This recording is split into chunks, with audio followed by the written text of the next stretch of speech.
नमस्कार, MBN network पे आप सभी लोगों का बहुत स्वागत है। भाजपा के वरिष्ठ वयोवृद्ध नेता लालकृष्ण आडवाणी जी को 96 साल की उम्र में देश के सबसे बड़े नागरिक सम्मान भारत रत्न से सम्मानित किया जाएगा और पूर्व प्रधानमंत्री अटल बिहारी वाजपेयी और भाजपा के संस्थापक सदस्य नानाजी देशमुख के बाद ये सम्मान पाने वाले भाजपा के तीसरे नेता हैं। साथ ही अब तक भारत रत्न से सम्मानित लोगों में वो 50वीं शख्सियत है। ये तो है एक जानकारी। आप देखिए इस समय राष्ट्र राममय है। देश में सनातन की चमक देखी जा सकती है और सनातनी जो हैं गर्व से अपने आप को, अपने सनातन को बताते हुए गर्व से फूले नहीं समाते और ऐसे में आडवाणी जी को भारत रत्न देने का जो घोषणा है, यानी कि सबसे बड़े पुरस्कार से उनको नवाजा जाएगा, वास्तव में सुखद है।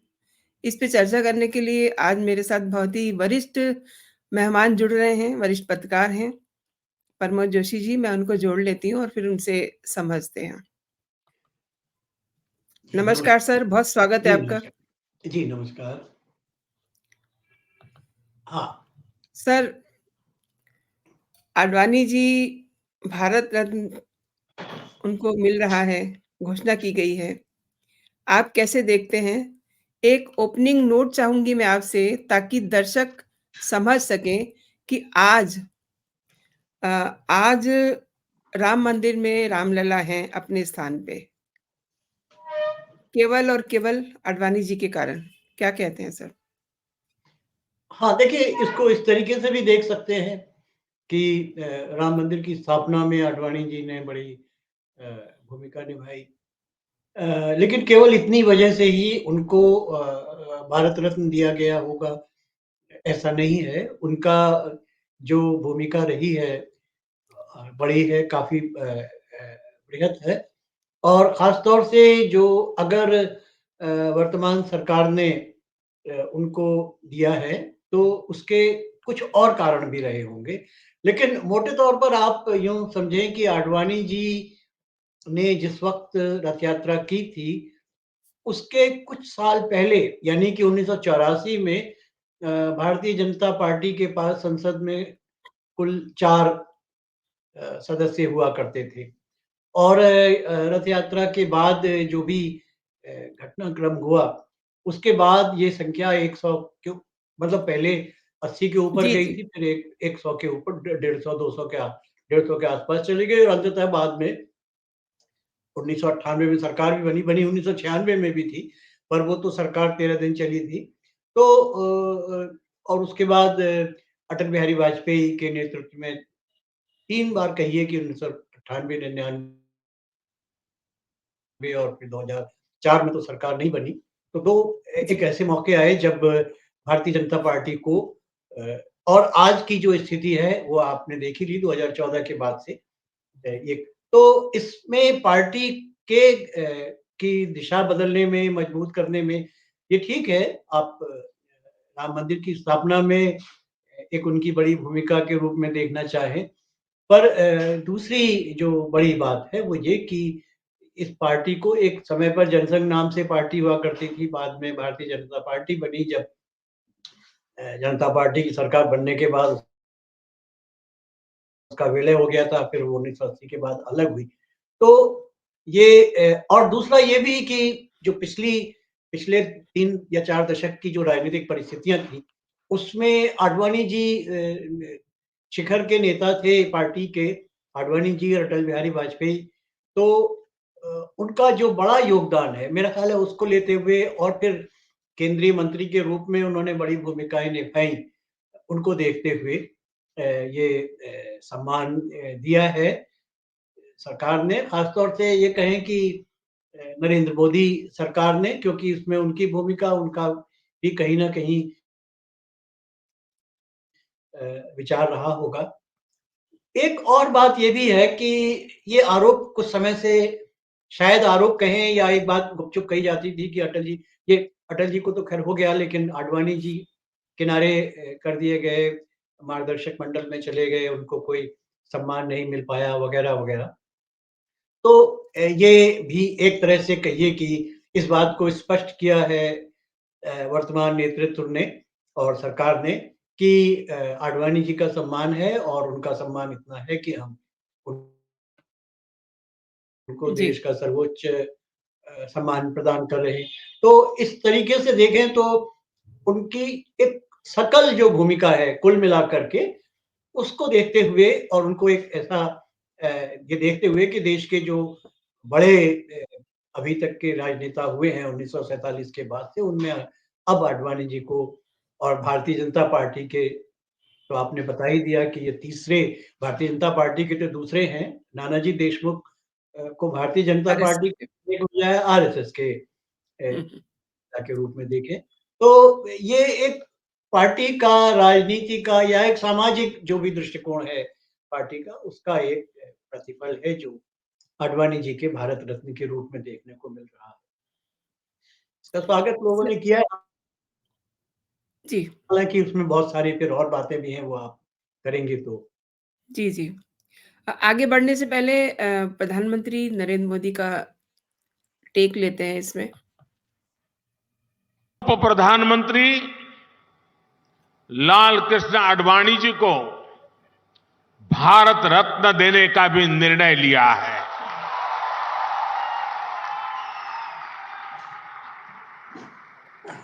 भारत के उप प्रधानमंत्री, गृह मंत्री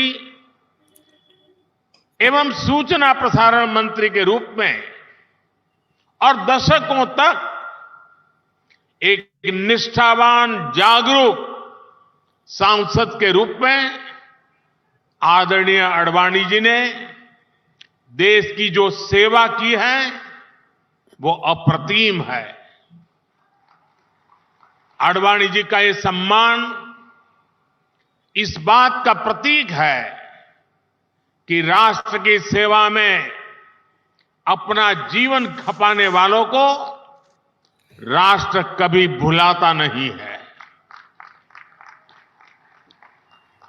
मेरा सौभाग्य रहा कि लाल कृष्ण आडवाणी जी का स्नेह, उनका मार्गदर्शन मुझे निरंतर मिलता रहा है।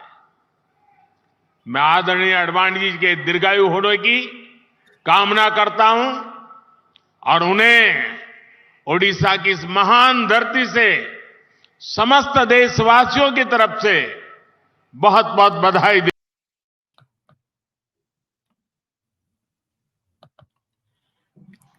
प्रधानमंत्री ने भी इस बात को कहा है कि अ, वो इस सम्मान के हकदार हैं।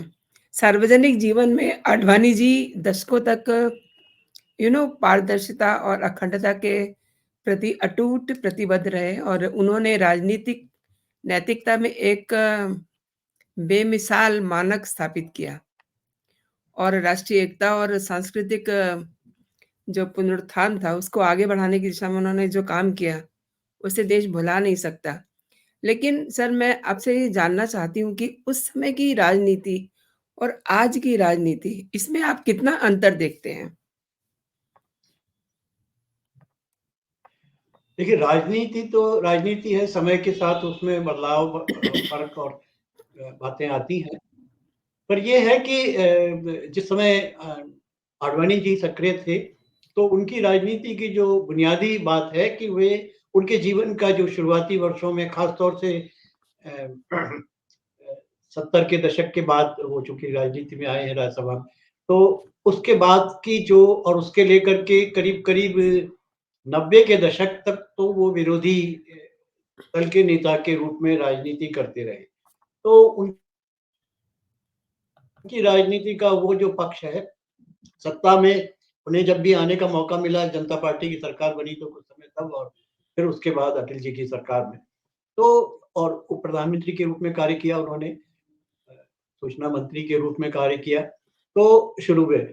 तो ये जो दौर था, इसी में उन्होंने अपनी प्रशासनिक कुशलता या जो कार्य किए होंगे, अन्यथा उनका ज़्यादातर समय पार्टी को बनाने में या एक विरोधी दल के एक सकारात्मक अच्छे नेता के रूप में अपनी बात को कहने का था। देखिए अटल बिहारी वाजपेयी थे, बहुत अच्छा भाषण करते थे, तो आडवाणी जी भी एक अच्छे वक्ता, अच्छे लेखक के रूप में पार्टी याद करती है और अ, उन्होंने अध्ययन किया, पढ़े-लिखे, तो एक ऐसे व्यक्ति के रूप में उनका सम्मान था जो संजीदा थे, सीरियस थे, छोटी बातें या हल्की बातें नहीं किया करते थे। और दूसरे उन्होंने सोमनाथ से यात्रा शुरू की थी, वो एक प्रतीक रूप में था। सोमनाथ का मंदिर पहला मंदिर था जिसका पुनरुद्धार हुआ था, तो उसको लेकर के और फिर एक ऐसे मौके पर इस बात पर ध्यान रखें कि ये जो राम मंदिर का जो कार्यक्रम था, उसकी शुरुआत कांग्रेस की तरफ से हुई थी। यानी जो मंदिर का ताला खुलवाना या जो इस प्रकार के कार्यक्रम थे, उसकी पहल कांग्रेस ने लेने की कोशिश की। और लेकिन जब भारतीय जनता पार्टी ने थोड़ा-सा विलंबित इस कार्यक्रम को हाथ में लिया और शिलान्यास का जैसे कार्यक्रम घोषित किया, तो कांग्रेस पार्टी ने उसको पहले रोकने की कोशिश की और फिर खुद शिलान्यास में शामिल अ, एक तरीके से हो गए उसमें। तो लगातार वो तो लेकिन ये फिर अंततः कांग्रेस का आंदोलन रहा नहीं, क्योंकि बाद में आपने देखा उसमें कांग्रेस की तरफ से विरोध हुआ और फिर जब सुप्रीम कोर्ट वगैरह में मामले गए तो हाल के वर्षों में जी। तो आपकी जानकारी में है कि उसको किसी भी प्रकार से रोकने का प्रयास हुआ। तो इस मामले में आप कह सकते हैं कि राम मंदिर की जो राजनीति थी उसमें आडवाणी जी और अटल जी या जो अटल जी ने तो थोड़ा-सा संतुलित रुख रखा था। अ, नरेंद्र मोदी या जो भी ये वाला जो एक नई जो जनरेशन है, अब तो नई जनरेशन वो भी नहीं रह गई, वो पुरानी हो गई। लेकिन आडवाणी जी के बाद की जो जनरेशन है वो अब सक्रिय है, पर आडवाणी जी ने जिस समय काम किया, वो बुनियादी काम था, यानी पार्टी को बनाने का, ताकतवर बनाने का, क्योंकि उस समय तक की जो संख्या बल था या जो संगठन का जो आधार था या जो भी मसल कहते हैं पार्टी की, वो इतनी मजबूत नहीं थी जितनी आज मजबूत है। तो इस मजबूती के पीछे आप कह सकते हैं कि आडवाणी जी जैसे बड़े नेताओं की भी भूमिका है। सर रथ और या जी, carry on, please carry on. हाँ, हाँ, तो इसके अलावा ये है कि ये तो एक सम्मान है जो उनको दिया गया है। मैं समझता हूँ ना तो अब वो उन्होंने बड़े आदर के साथ, बड़े विनम्रता के साथ सम्मान को स्वीकार किया। वो मिलता उनको तो, नहीं मिलता तो, वो इस प्रकार से अब तो जिस वैरागी की सी जैसी स्थिति में थे, उन्होंने कोई बहुत बड़ी ऐसी माँग की नहीं थी। ना इस बीच उन्होंने कई बार कहते हैं कि वो प्रसन्न नहीं थे या किनारे कर दिए गए थे, पर ऐसा उन्होंने बीजेपी के और कुछ नेताओं ने तो ऐसा अपना मंतव्य प्रकट भी किया और यशवंत सिन्हा जैसे नेता तो छोड़कर चले गए दूसरी पार्टियों में या विरोधी नेता के रूप में उन्होंने भूमिका अदा की। ऐसा कभी आडवाणी जी ने नहीं किया, तो आडवाणी जी शांति से और बड़े विनम्रता के साथ रहे। तो ये उनके उनके व्यक्तित्व की अच्छाई है और सर इसका ही मेरा ख़्याल है आदर है काफ़ी जी, आपका बीच-बीच में साउंड खत्म होता है, थोड़ा-सा चेक अच्छा, कीजिए। अच्छा, अच्छा हाँ, मैं देख लेता हूँ, ठीक है। जी, तो राम हाँ, राम रथ यात्रा अगर सर नहीं हुई होती, तो आज हम अयोध्या में भव्य मंदिर जो राम मंदिर प्राण प्रतिष्ठा है, इसके हम साक्षी नहीं बन पाते। क्या कहते हैं? क्योंकि उनका बहुत बड़ा योगदान रहा है इसमें। हाँ, नहीं ये कह सकते हैं देखिए अब तो इतिहास में हमेशा यही कहा जाता कि ऐसा नहीं हुआ होता तो कैसा होता। जी, पर ये है कि जो होना था या जो हो सकता था वो हुआ और आडवाणी जी ने कम से कम उनका एक बड़ा योगदान ये है कि जो पार्टी अपेक्षाकृत बहुत बड़ा संख्या बल नहीं था जिसके साथ या जो राजनीतिक आधार बहुत बड़े इलाके में नहीं था, वो उनके कार्यों से या उनकी जो भी उन्होंने योगदान किया उसके कारण वो अखिल भारतीय पार्टी का रूप ले पाई क्योंकि ये भी आप मानकर चलिए कि उस समय तक की जो पार्टी थी वो उत्तर भारत में केंद्रित थी और उत्तर भारत में भी ऐसा नहीं है कि उत्तर प्रदेश में कोई बड़ी संख्या बल इतना रहा हो कि उसने सरकार अपनी बना ली हो या बिहार में। या जो भी मध्य प्रदेश और राजस्थान, हालाँकि मध्य प्रदेश वगैरह में या गुजरात में अपनी जड़ें जमा ली थी, तो जमाई और आडवाणी जी बाद में मोदी जी ने सहायता की और आडवाणी जी गुजरात से चुनाव भी लड़े। तो ये ज़रूर है, पर ये है कि उसको एक बड़ी पार्टी बनाने में, एक मजबूत संगठन बनाने में, उसका ऑल इंडिया कमीशन कराने में आडवाणी जी की एक बड़ी भूमिका रही। आपने सर सही कहा कि पार्टी के जो असली आर्किटेक्ट हैं बीजेपी के, उन्हें आडवाणी जी ही हैं, जिन्होंने पार्टी को इस मुकाम तक वो ले गए। लेकिन कहीं न कहीं आपको लगता है कि ये जो उनको सम्मान मिला है या मतलब काफ़ी अरसे से वो कहीं लाइमलाइट में नहीं थे, कहीं पिक्चर में दिखाई नहीं देते थे। क्या कहते हैं आप? हाँ, ये मैं आपकी इस बात से तो सहमत हूँ। लाइमलाइट का ये जहाँ तक बात है वो ये कि देखिए अटल जी को जिस वक़्त ये सम्मान मिला उसके आस-पास इनका भी वैसा ही सम्मान किया जा सकता था। देखिए जो पिछले 10 वर्षों में जो नरेंद्र मोदी की सरकार है, इन्होंने 6 भारत रत्न जी। सम्मान अलंकरण दिए हैं। हुँ, हुँ। मदन मोहन मालवीय को आप एक कहें और बाकी 3 आपने गिनाए। इसके अलावा भूपेन हजारिका को किया है और आडवाणी हुँ, जी को हुँ। तो मालवीय जी हो गए, अटल प्रणब मुखर्जी और हो गए। तो 6 लोगों को सम्मानित किया है पिछले 10 साल में और उससे पिछले 10 साल में 2 लोगों का सम्मान हुआ था जो भारत रत्न। एक तो सचिन तेंदुलकर को और एक CNR Rao, doctor CNR Rao scientist थे। शायद उनको अ, बहुत सारे लोग आज भी उतना नहीं पहचानते, हालाँकि वो बहुत बड़े साइंटिस्ट हैं और उनका विश्व स्तर पर सम्मान था। इनमें एक साइंटिस्ट और एक भूपेन हजारिका को आप कह सकते हैं कि वो राजनेता नहीं थे, गायक, संगीतकार थे।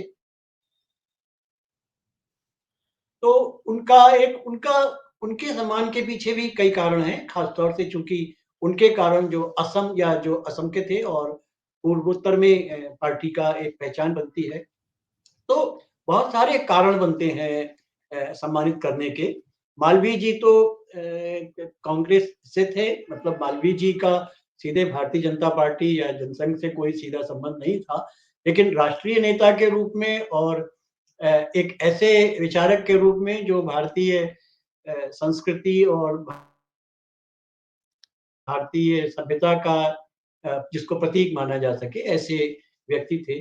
तो इसमें जैसे आडवाणी जी को पार्टी ने अपने और बहुत सारे कारणों से पार्टी संगठन और इसके कारण दिया, लेकिन सम्मान अंततः भारत रत्न जो होता है वो भारत की ओर से किया गया सम्मान होता है। दूसरा ये कि जो बात मैंने पहले भी कही थी कि मोदी सरकार पर या मोदी जी पर इस प्रकार का कुछ आक्षेप कहें या कुछ लोगों का एक कहना था कि इनको इतने वरिष्ठ नेता हैं लेकिन इनको छोड़ दिया और खासियत ये है कि एक समय तक आडवाणी जी ने मोदी जी के संरक्षक की भूमिका अदा की, उनको बढ़ावा दिया और मोदी जी ने भी उनको गुजरात से चुनाव में मदद की, उनके लिए कार्य किया। लेकिन ऐसा क्या हो गया कि उसके बाद जब प्रधानमंत्री 2014 में 2014 से 1-2 साल पहले से शुरू हो गया था कि नरेंद्र मोदी को प्रधानमंत्री पद के लिए खड़ा किया जाए।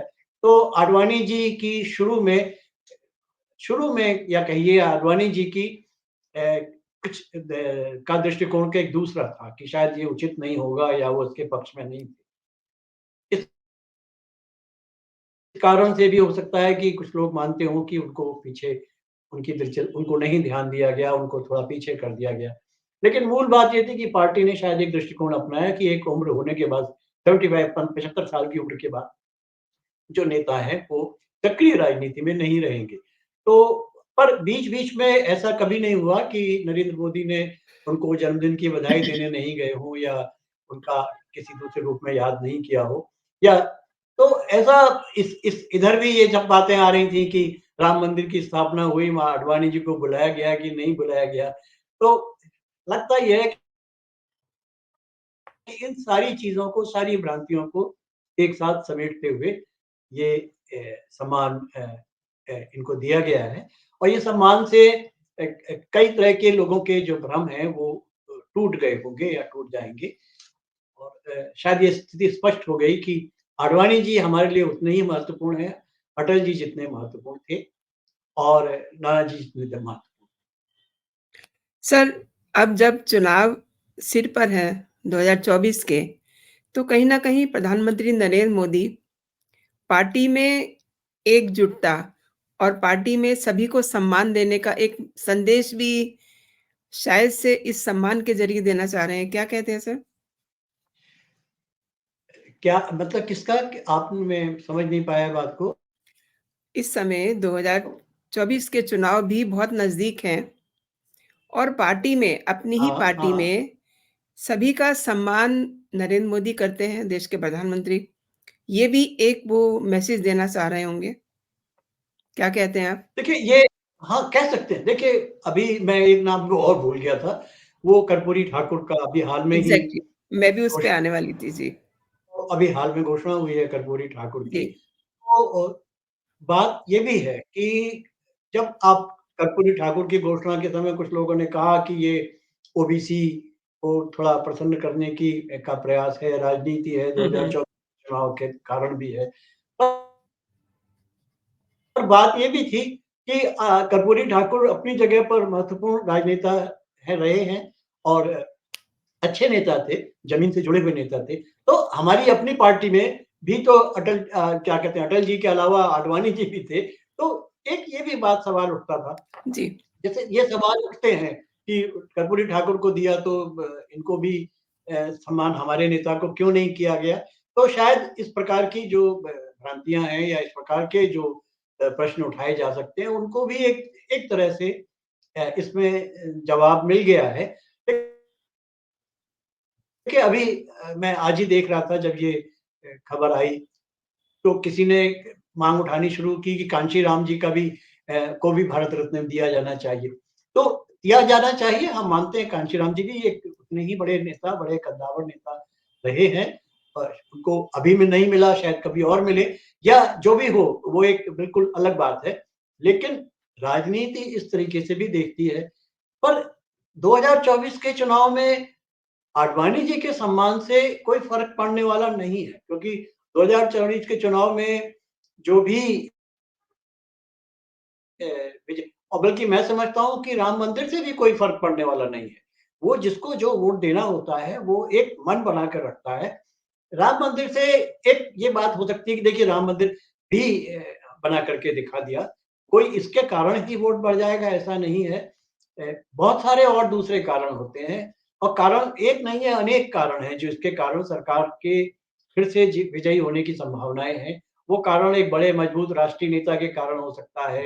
एक विश्व में, दुनिया में सम्मान दिलाने की कारण माना जा सकता है या आपका जो बहुत सारे राष्ट्रीय प्रश्नों का समाधान, बहुत सारे ये 370 जैसे बहुत सारे जो फैसले किए गए, कानून बने, इन सबको देखिए वोट देने वाला बहुत सारी चीज़ें अपने तरीके से देखता है और जो वोट नहीं भी देते, वो भी सरकार के बहुत सारे कदमों का समर्थन करते हैं या कई बार नहीं वोट देते तो इस कारण नहीं देते कि अच्छे काम किए या बुरे काम किए, कई बार केवल अपने क्षेत्रीय व्यक्तिगत नेता के साथ संपर्क, बहुत सारे कारण होते हैं। तो राजनीति पर मैं समझता हूँ कि ये बातें थोड़ा-सा विचार को थोड़ा और अच्छा कर देती है। आडवाणी जी को सम्मान अगर मिला, तो इससे इससे ही केवल कोई चीज़ बदल नहीं जाएगी। पर इतना ज़रूर होगा कि इसके कारण बहुत सारे लोगों को अच्छा लगेगा, जो ख़ास तौर से वोटर है पार्टी का, जो आडवाणी जी के प्रशंसक हैं, उन्हें अच्छा लगेगा। आपने बिल्कुल सही कहा कि बहुत सारे ऐसे लोग हैं जिनको बहुत अच्छा लगा होगा। अब हुँ। जब आडवाणी जी ने यात्रा निकाली थी, उनकी यात्रा बीच में रोकी गई थी। वो एक बहुत महत्वपूर्ण घटना थी और आप ये भी जान रहे होंगे कि उस यात्रा को किसने रोका था। अब वैसे ही कुछ लोग प्लस जो मोदी विरोधी लोग हैं, जो देश विरोधी लोग हैं, वो अब अलग किस्म का एक नैरेटिव सुबह से प्रस्तुत कर रहे हैं। आडवाणी जी को सर्वोच्च पुरस्कार दिए जाने के बाद। मैं उनके जुमलों को मैं हाँ, यूज़ नहीं करना चाहती, लेकिन आप समझ रहे होंगे, उस पे मैं आपकी टिप्पणी चाहूँगी सर। देखिए जो आडवाणी ऐसा है जो अगर आप नापसंद करते हैं किसी को, तो स्वाभाविक रूप से उनकी प्रतिक्रिया उसी प्रकार से होगी। जैसे आडवाणी जी के लिए कुछ लोगों ने आज शब्द प्रयोग किया स्टेट्समैन। स्टेट्समैन में और एक पॉलिटिकल लीडर में या पॉलिटिशियन में फ़र्क ये होता है कि स्टेट्समैन की एक कद माना जाता है कि स्टेट्समैन राजपुरुष है, यानी कि वो राजनीति किसी छोटे कारण से नहीं करता है, उसकी एक दिलचस्पी बहुत बड़े आधार पर होती है।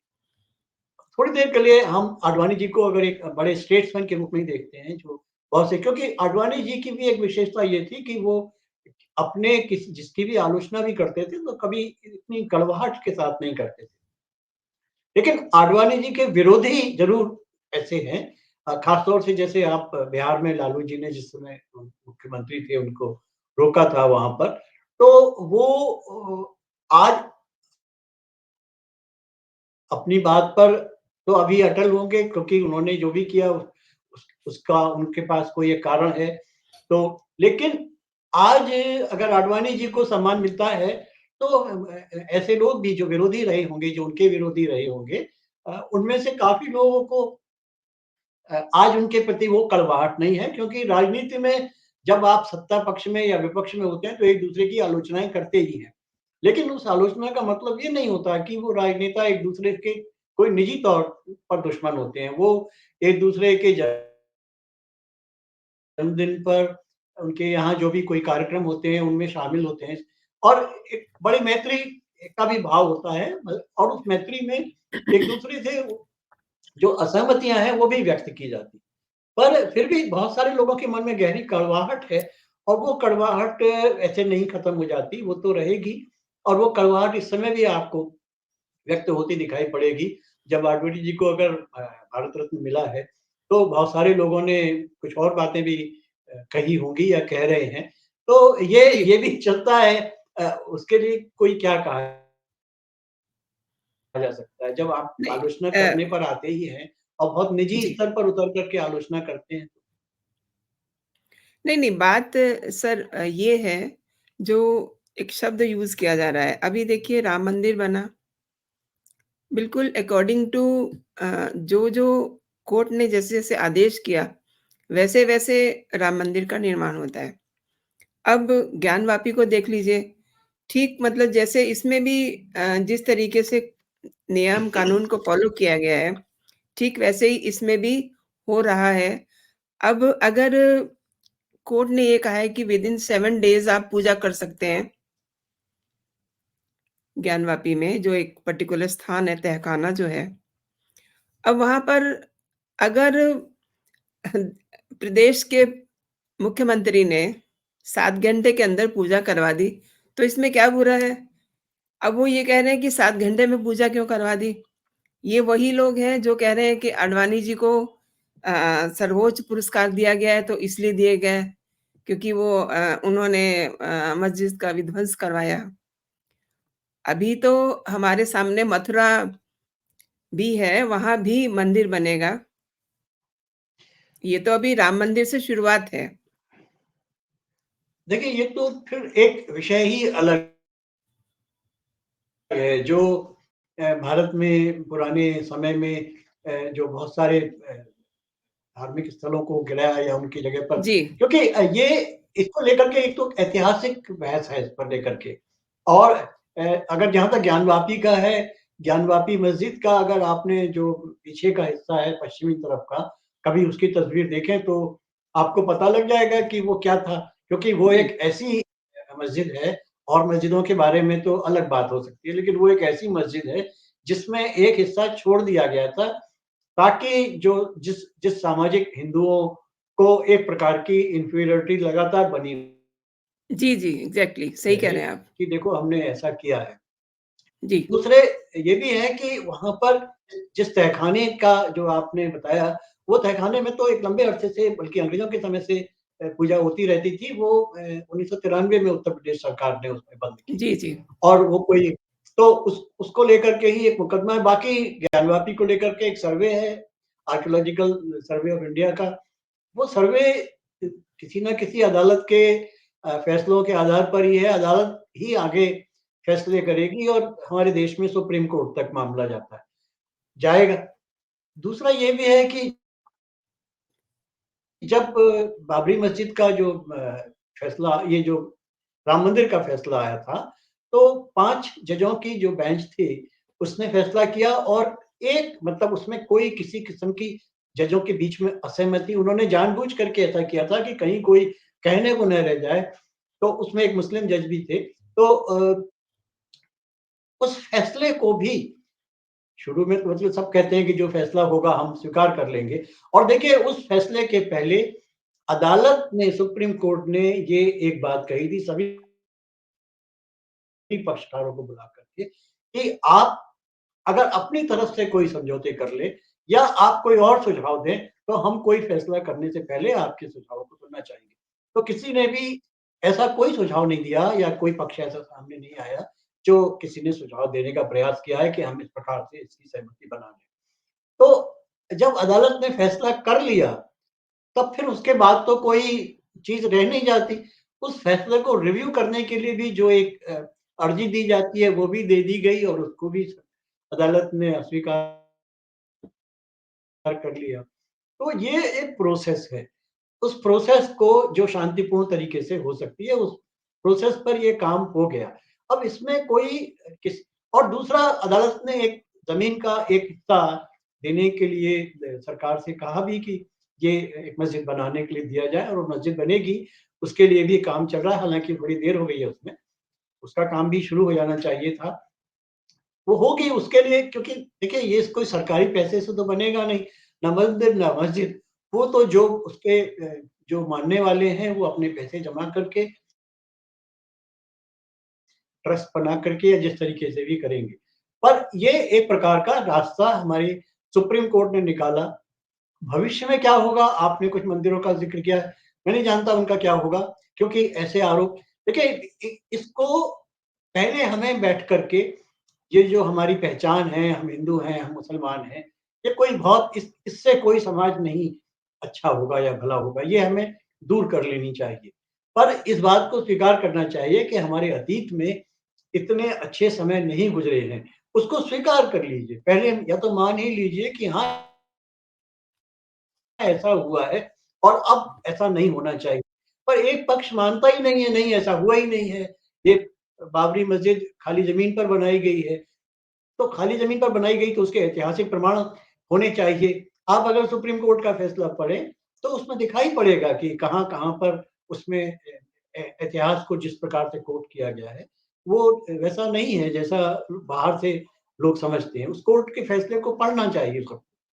तो बहरहाल मैं ये समझता हूँ कि ये जो एक एक राष्ट्रीय बहस है इन सारे प्रश्नों पर, ये अलग चलेगी और उस बहस का विषय ही अलग है। फिलहाल राजनीति में ये सब ना होता तो अच्छा होता, लेकिन हमारे सोचने से तो ऐसा नहीं होता। जी, जी। सही कहा आपने। सर, आपने सभी जानकारियाँ दी मेरे दर्शकों को। बहुत-बहुत धन्यवाद आपका। जी, नमस्कार। नमस्कार। मेरे शो के लिए समय निकालने के लिए भी बहुत-बहुत धन्यवाद आपका। जय धन्यवाद। हिंद, जय जी, भारत। जय भारत। नमस्कार।